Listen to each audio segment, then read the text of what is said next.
Tonight's true scary story is scary and also incredibly sad. I will give you a trigger warning. There are 2 deaths in this, so if you cannot handle that, then please don't watch this video. Before we get started though, if you do appreciate my work and you like my content, it really does help me out if you hit that like button. So if you want to, you don't have to. Tonight's submitter's name is Izzy, and Izzy is now 22 years old, but this story happened when he was 17 to 19 years old. It all started when he had recently moved into a house in the south of England with his girlfriend at the time. They were raising their 5-month-old son there. Now to this day, he is convinced that something was attached to his son, and you will find out why. He wants to know what we think though, because he wants to know why whatever this was did this to his family, and he also wants to know if anyone else has experienced the same thing. The house they moved into was relatively old, probably built around the 1930s, which is not that old in England, but is pretty old in the US. From the start, ever so often, things started happening. So like the garbage in the kitchen would open and shut on its own. He would leave things in one place and then find it in another. And occasionally hearing footsteps at night. Nothing that freaked him out too bad yet, but enough to make him think that it was paranormal. He prefaced the email by saying that he is a religious person, but that his girlfriend at the time did not believe in any sort of thing like that. So because of this, she would shrug off everything that he would say and kind of dismiss his concerns. So small things continued to happen for a while, but it wasn't really enough to bother them to the point where they would say anything. But after 2 weeks of living there, things did start happening to his son.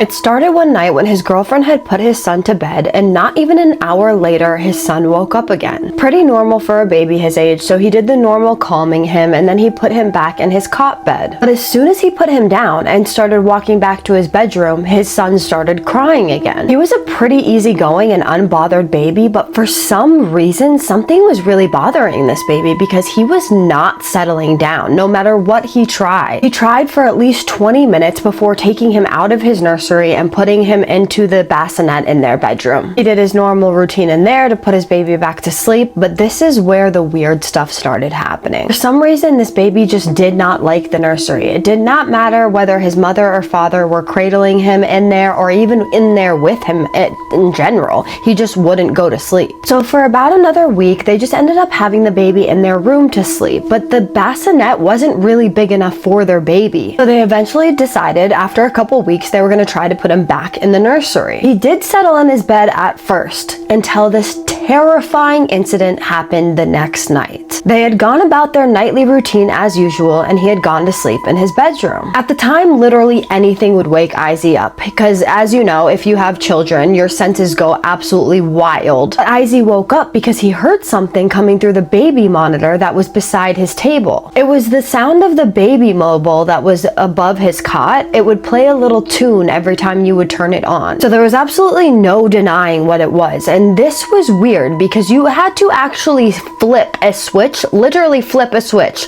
to turn it on. And there was obviously no way that the baby could turn it on, and when he rolled over to see if maybe his girlfriend was in the room with the baby, she was fast asleep. So there was no one in that room with that baby, at least no one living. He decided to investigate what was happening, so he walked down the hall to his nursery. When he walked into the room, he didn't hear or see anything or anyone in there. He just heard and saw the sound of the mobile. So he bends down to pick him up to see if he's okay, and he looks at his face, and there are tears on his face, like he had been crying, but he hadn't made any sound at all. So at this point, he is just baffled as to why his baby is crying without any sound. After he picked him up to take him back to his room, he turned the mobile off. It was already off. This is when it hit him. There was absolutely no explanation as to why that mobile was playing when it was turned off. That was the fastest he had ever left a room in his life. So the next morning he tells his girlfriend what is going on and what happened. And he can tell that she is listening to him, but can also tell that she doesn't really believe him. But he did, however, convince her that he did not want their baby sleeping in that room anymore. So they moved the entire cot into their room so the baby could sleep next to them in their room. Nothing like that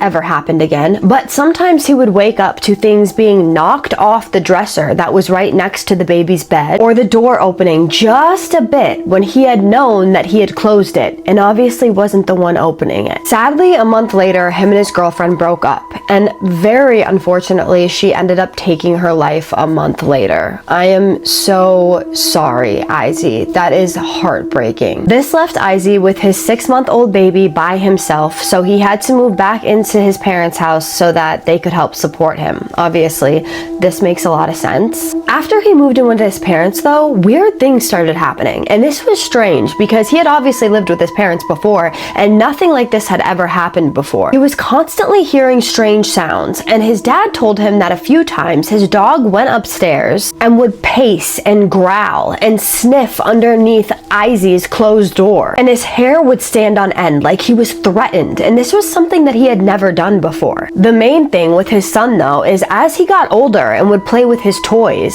he'd be in the living room with his mom and Izzy, and sometimes he would point to things and just babble at nothing. Izzy believed firmly that he could see and sense something that Izzy could not. When he started to speak, he started talking about a woman that was in their bedroom. He didn't ever properly describe her because he was too young, so he's not 100% certain if it was the same thing that he saw, but he's pretty sure that this was around the same time that Izzy started having sleep paralysis incidents, which only happened a couple of times, but he thinks that it was because of this. When it happened, it was a pretty typical encounter. He would wake up, he wouldn't be able to move, but both times he saw this thing behind or near his door. It never moved from this spot, but there was always a knocking or tapping sound. Tap, tap, tap. He would only hear this when he had sleep paralysis, though. Whenever he would be able to move again, he obviously wouldn't be able to see it anymore. Whatever it was, though, was very detailed, and it was small and slender. So he believes that this may have been this woman that his son saw. The other scary thing that would happen is the persistent smell of spoiled food, which is not good. It was in his room, and he didn't keep food in his room at all, ever. And no matter what he did, air freshener, candles, cleaning, nothing would make this smell go away. Son was very adamant that whatever this thing was, it was real. He had never made things up before or made up imaginary friends before, so he truly believed his son. He believes that it was attached to him and only him because unfortunately, so sadly, he passed away 2 years later from pneumonia. That is so heartbreaking, Izzy. I cannot even tell you how sorry I am. I'm so sorry that happened to you. You have been through so much heartache, and that breaks my heart. I'm so sorry. What confuses him, though, is that he was a very healthy child and had never really got sick before, and he suddenly fell ill and then passed away. And he wonders if this thing caused that, and if that can happen, or if anyone else has experienced something like this. And after his son passed, he never experienced anything like this ever again. So Izzy wants to know, can something paranormal make a human so sick that they pass away? And why was it targeting his son? This is so unbelievably tragic. It just breaks my heart. This is just my opinion. It is not factual, but I do believe that spirits can harm you and can make you sick.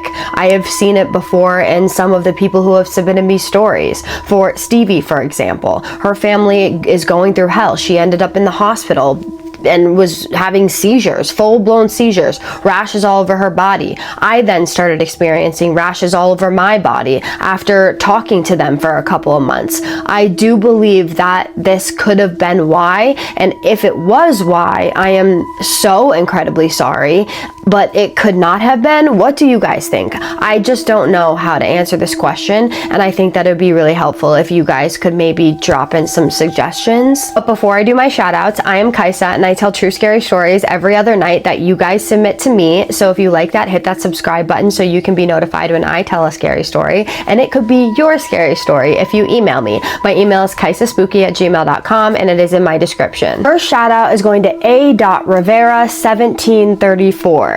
Girl, thank you so much for your sweet comments and for just supporting my page. It means so much to me. I love you for it. I'm so happy that I get to build this little community and that you get to be a part of it. So thank you so much, girl. Next one is @DawnPearson2008. Thank you so much. You listen to me every night while you get ready for work. That is so, I love that. I love that so much. That makes me so happy. Like, genuinely, I will always be so humbled by you guys. I will never get over how happy it makes me when I see comments like that and just how kind you guys are and how supportive you guys are. You mean so much to me. I will never stop saying it. I love you guys. Thank you. And thank you so much, girl. I love you. With that being said, I just need you to do 3 things for me. And what are those? The first one is start sending me your scary stories, YouTube.